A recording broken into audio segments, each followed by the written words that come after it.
Ava placed the wedding ring on the dinner table, and silence cracked through the room like glass. Martin rose from his chair, his jaw tight, his eyes fixed on her as if she had betrayed some unspoken law. He grabbed her phone, slammed it to the floor, and crushed it under his heel without a single word. The house trembled when he struck her, a blow sharpened by years of power he thought he still owned. Ava stumbled back, breath shaking, tasting fear she had tried to bury for decades. Martin pointed to the door and told her she no longer belonged in the home she helped hold together. She stepped outside, bruised and trembling, but something fierce burned behind her tears. For the first time in her life, Ava whispered to herself that she would not run. She would fight back, and this time she would not lose. Ava walked alone in the cold night, and memories rose like ghosts she could not silence. She remembered being 9 years old and learning that fear had a voice, and it sounded like her father's.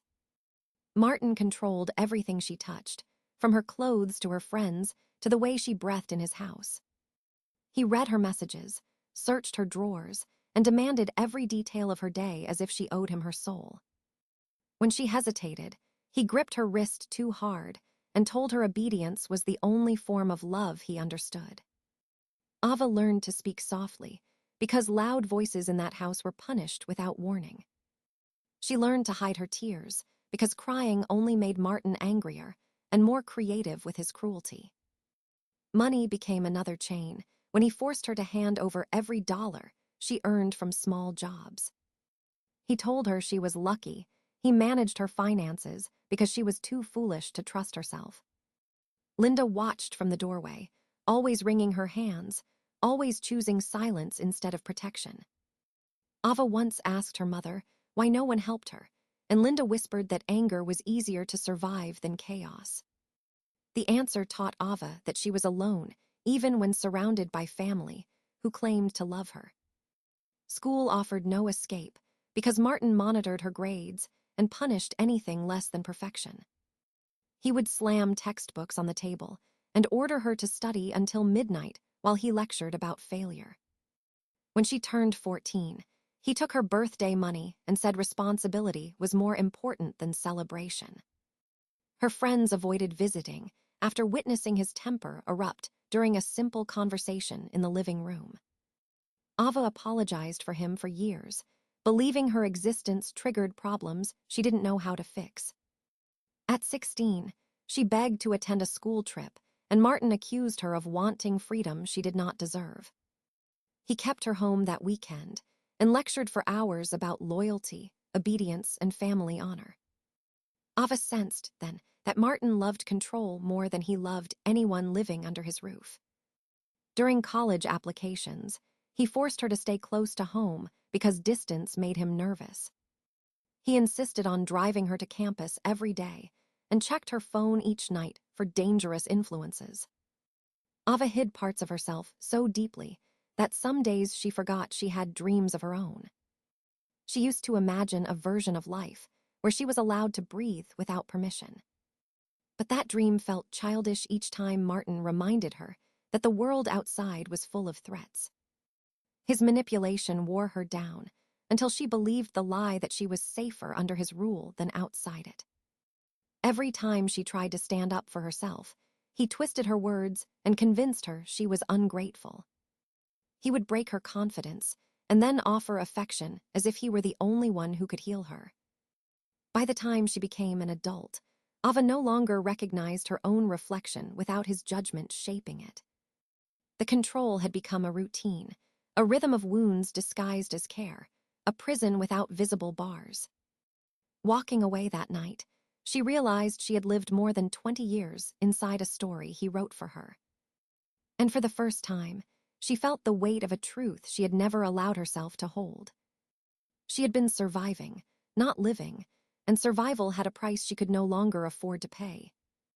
Ava met Owen on a quiet autumn afternoon when she wasn't looking for anyone and barely believed she deserved kindness.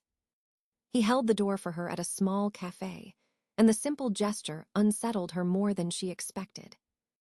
She wasn't used to someone treating her gently without asking for control in return. Owen noticed the way she hesitated before speaking, as if waiting for permission that no one demanded. He smiled softly, offering conversation without pressure, giving her room to exist without fear. Ava found herself returning to the cafe because his presence felt like a place where her breath came easier. He listened carefully, never interrupting, never twisting her words into something she didn't mean. When she talked about work, he encouraged her ideas instead of questioning her abilities. When she mentioned her family, he didn't pry, but his eyes carried a quiet understanding she wasn't ready to explain. Ava felt safe enough to laugh for the first time in years, and even that startled her. She apologized for laughing too loudly, and Owen frowned gently, asking why she felt the need to shrink. The question stayed with her long after their first meeting, echoing through the habits fear had carved. Over the next months, they spent hours walking through parks and sharing stories she once kept locked away. Owen never rushed her healing, and he never filled her silence with assumptions. He asked what she wanted, a question that felt foreign and terrifying to someone raised in obedience. Ava admitted she didn't know who she was outside her father's expectations, and Owen told her discovery could be beautiful. One evening, he showed her how to breathe deeply without waiting for consequences to follow. Another night, he told her she deserved affection that did not hurt and love that did not demand surrender. Ava began believing him slowly, the way dawn creeps over a horizon long trapped in darkness. He celebrated her smallest victories, like choosing her own clothes or speaking without rehearsing her sentences. Owen became the first person who didn't make her feel like a shadow in her own life. Ava learned to trust him piece by fragile piece, letting him hold the parts of her she once hid.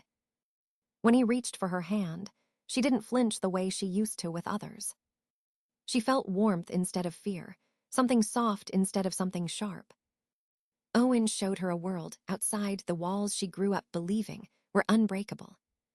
He encouraged her to take classes she loved and supported her decisions even when she doubted them. For the first time, Ava imagined a future that belonged to her, not the one Martin demanded she follow. Owen became her refuge, but he never tried to become her savior. He believed she had strength she never recognized because no one had ever allowed her to claim it. After 2 years, he asked her to marry him with a quiet promise of partnership, not possession. Ava cried, not from fear, but from the shock of finally being seen without judgment. They married in Montana, far from the eyes that once dictated her every move. In the silence of the mountains, Ava felt freedom settle into her bones for the first time. She believed she had escaped her past, unaware that the storm she fled would soon find its way back. After the attack at dinner, Ava ran to Owen's car, shaking and gasping for air as the night closed around them.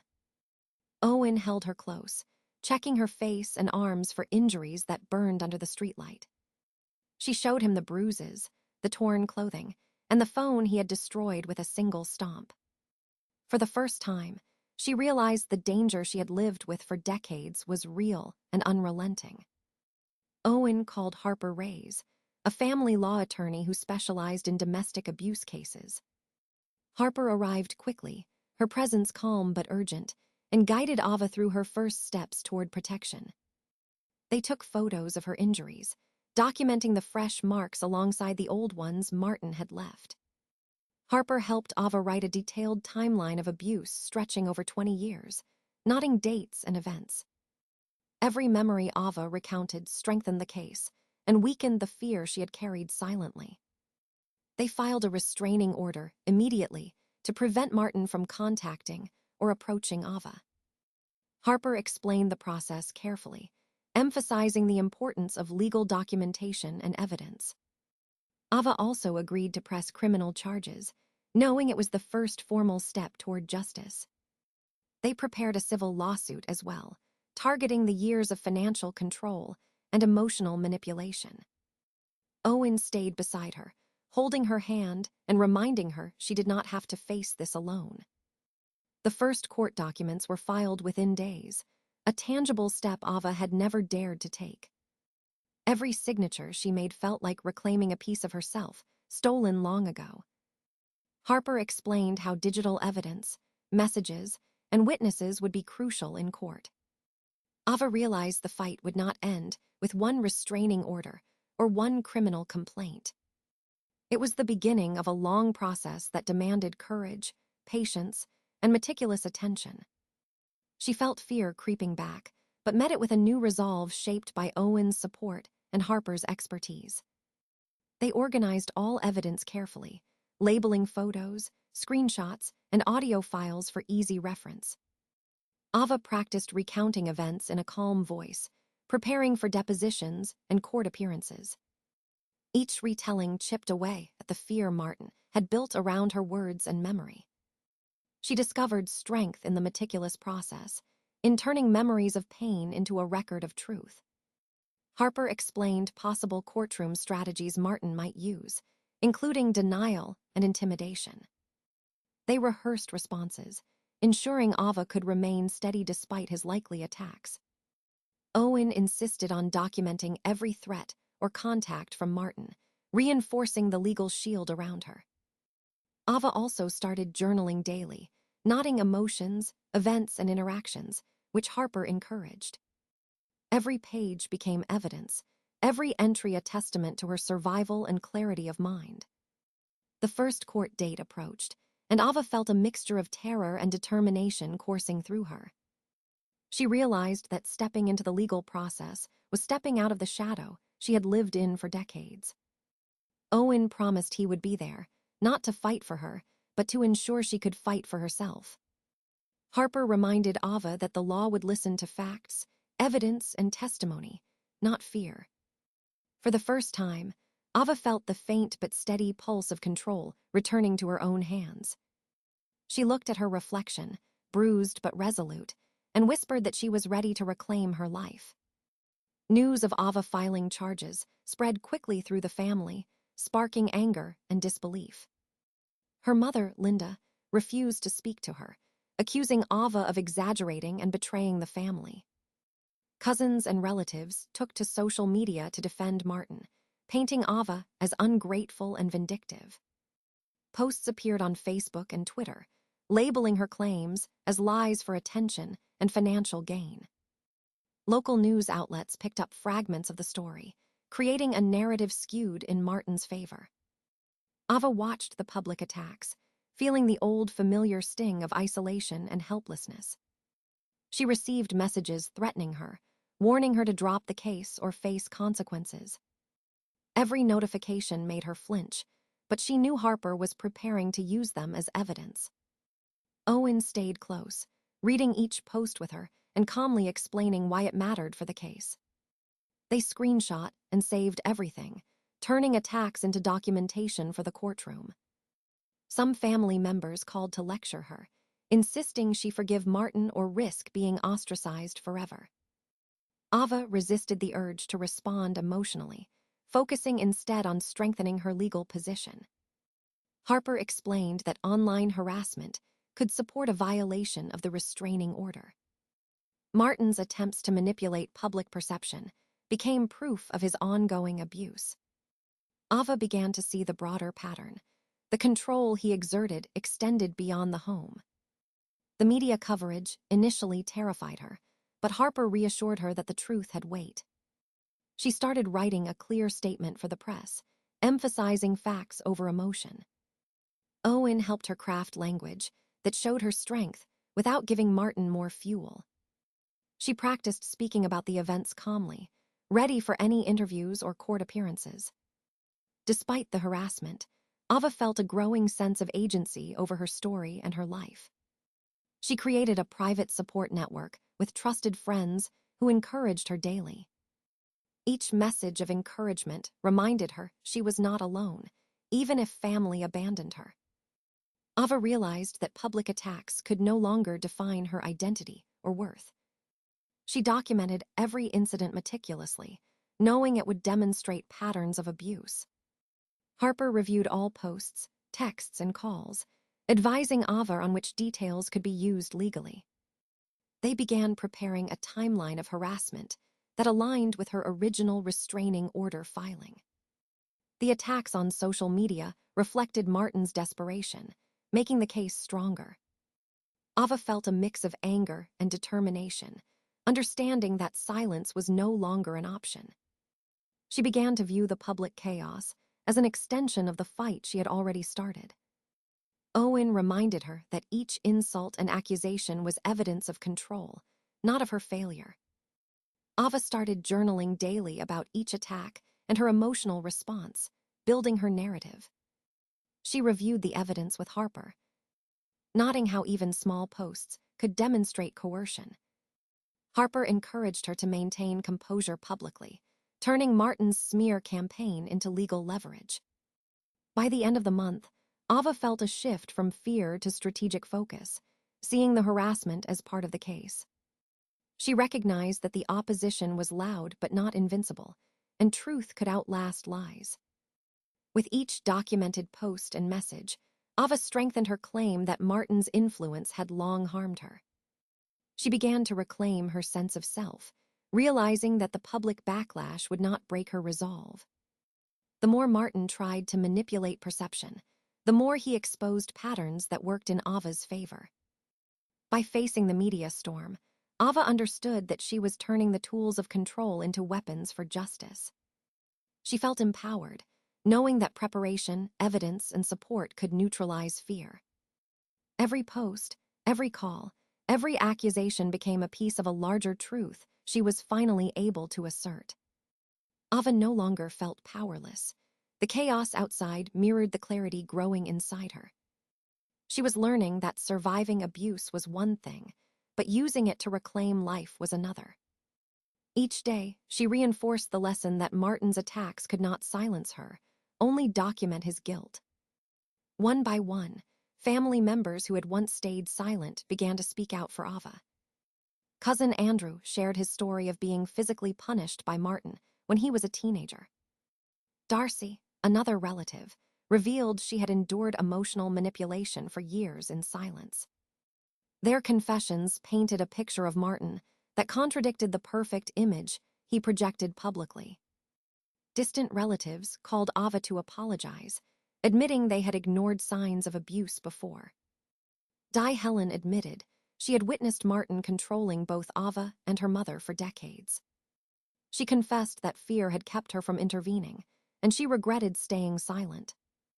These revelations reached Ava in fragments, each message adding weight to her case. The stories created a network of witnesses who could testify to the long-term abuse she endured. Ava realized she was not alone. Others had suffered quietly, waiting for the courage to speak. Family gatherings that once felt like pressure now became moments of cautious solidarity. Andrew detailed the physical punishments he had endured, confirming the methods Martin used. Darcy spoke of mental games, isolating tactics, and threats that shaped the household environment. Their voices validated Ava's memories and made the timeline of abuse undeniable. Even distant cousins shared accounts of small manipulations that showed Martin's consistent patterns. Di Helen gave Harper statements she had written about witnessing specific incidents of abuse. Ava listened to the stories with tears and relief, recognizing the magnitude of shared truth. Each confession chipped away at the image Martin had tried to maintain for decades. Family members started contacting social media, correcting false narratives about Ava. Some posted letters of support, affirming her courage and the reality of her experiences. Others reached out to journalists, providing first-hand accounts of Martin's manipulations. Ava's phone rang constantly with messages from people who finally wanted to help. The support strengthened her, giving her confidence to continue the legal battle. She realized the silence she had felt for years was breaking in her favor. Even those who had been afraid before began to testify, confirming consistent patterns. Harper advised documenting every new account, as they became critical evidence for court. Ava carefully recorded the statements, creating a layered, irrefutable narrative of abuse. Some relatives admitted to previous intimidation tactics by Martin, and how they had feared retaliation. These admissions were shocking, but they gave Ava the leverage she had long lacked. The stories illustrated that Martin's control was systematic, not isolated or exaggerated. Ava saw the path of healing expand as truth became collective rather than solitary. Family members shared letters and emails they had received from Martin threatening or manipulating them. Each document added credibility and demonstrated his long history of coercion. Ava felt a growing sense of vindication as the layers of secrecy began to peel away. The once unquestioned authority Martin held over the family crumbled under shared testimony. Ava recognized the importance of courage and the power of those who refused to stay silent. Her support network became a shield, each story a piece of armor against intimidation. As relatives spoke, the emotional burden she carried for years lightened slightly. The truth that had been buried so long now had multiple voices, making it undeniable. Harper emphasized that these witnesses would make the legal case far stronger and more persuasive. Ava began to feel anticipation rather than fear for the upcoming court proceedings. The collective courage of her relatives ignited a sense of justice she had not known she could feel. Even long-held resentments and family divisions began to fade in the face of undeniable truth. Ava understood that exposing abuse was not just about her, but protecting others who might suffer next. Each account reinforced the pattern of Martin's behavior, solidifying evidence for court. Ava felt a mixture of relief, power, and purpose she had never experienced before. She realized that speaking the truth aloud could dismantle decades of control. Every voice that joined hers became a step toward reclaiming her life and holding Martin accountable. Ava finally understood that she was part of a movement of truth, no longer isolated or silenced. The final weeks before court were tense, with Martin growing desperate and erratic in his actions. He created a family group chat to pressure Ava, demanding she drop the case immediately. Messages flooded in, blaming her for tearing the family apart and questioning her motives. Melanie, his daughter, posted a TikTok accusing Ava of fabricating stories for attention. Owen stayed by Ava's side, reviewing every post and teaching her how to respond strategically. Harper instructed Ava not to react publicly, turning each attack into documented evidence. They compiled screenshots, videos, and text messages into organized files for court submission. Martin's lawyer attempted to intimidate Ava with threats and false claims, but Harper was ready. Every call and email from them became part of the legal record supporting Ava's case. Owen and Ava reviewed medical reports, photographs of injuries, and the abuse timeline daily. They rehearsed courtroom scenarios, preparing Ava to remain composed under pressure. Harper explained the tactics Martin might use, including denial, blame shifting, and distraction. Ava practiced responding calmly, focusing on facts rather than emotion in her testimony. Owen gathered supportive friends and family to be present during court sessions. Witness statements from Andrew, Darcy, and Di Helen were finalized and notarized. Each document reinforced the narrative of long-term abuse and manipulation. Harper emphasized the importance of demonstrating patterns of behavior rather than isolated incidents. Ava compiled personal journals and social media posts to show continuous harassment. They prepared a detailed presentation of Martin's attempts to influence public opinion. Owen assisted in organizing everything chronologically for clear and persuasive delivery. Harper also highlighted the breaches of the restraining order that had occurred since filing. Each violation became proof of Martin's ongoing control and disregard for the law. Ava reviewed deposition procedures and practiced recounting events with precise detail. She learned to stay steady under questioning, maintaining focus on her own experiences. Owen offered constant reassurance, reminding her that she had taken control of the process. The preparation turned Ava's fear into determination and focus on justice. She began to feel confident in her ability to present the truth effectively. Martin's attempts to intimidate her backfired, providing tangible evidence of his coercion. Social media posts attacking Ava were included in the legal file as examples of harassment. Each attack she endured strengthened her resolve and her credibility in court.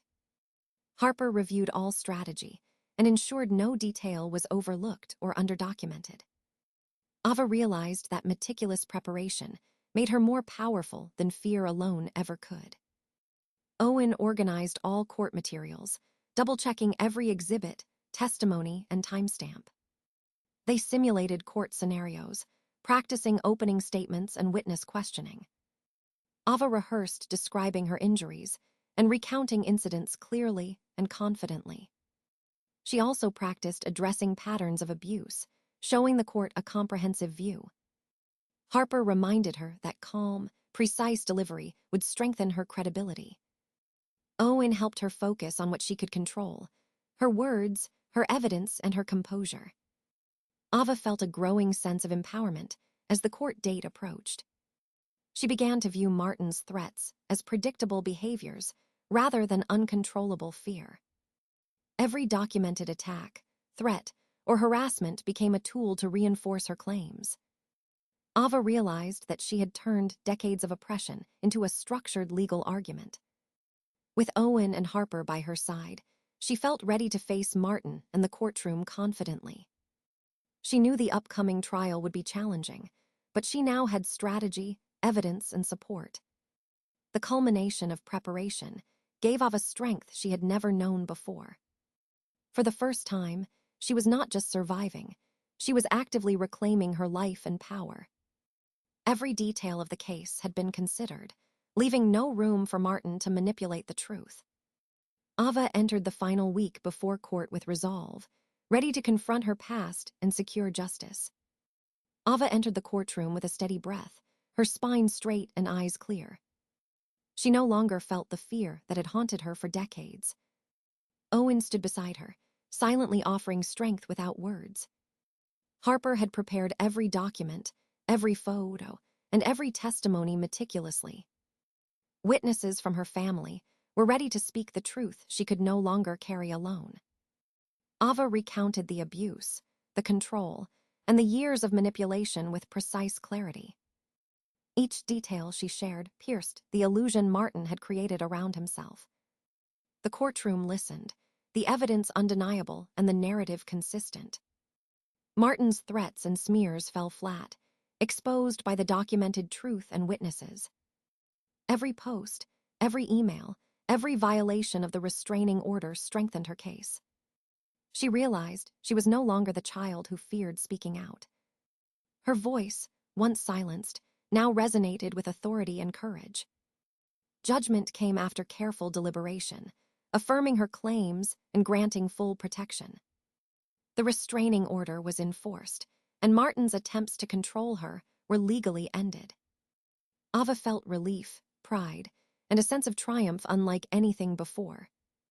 She had reclaimed her life, her voice, and her freedom from years of oppression. Surrounded by Owen, her family who finally supported her, and her lawyer, she smiled. She knew she had not only fought for herself, but also for those who had suffered in silence. Ava stepped out of the courthouse, feeling the weight lift and the future finally hers.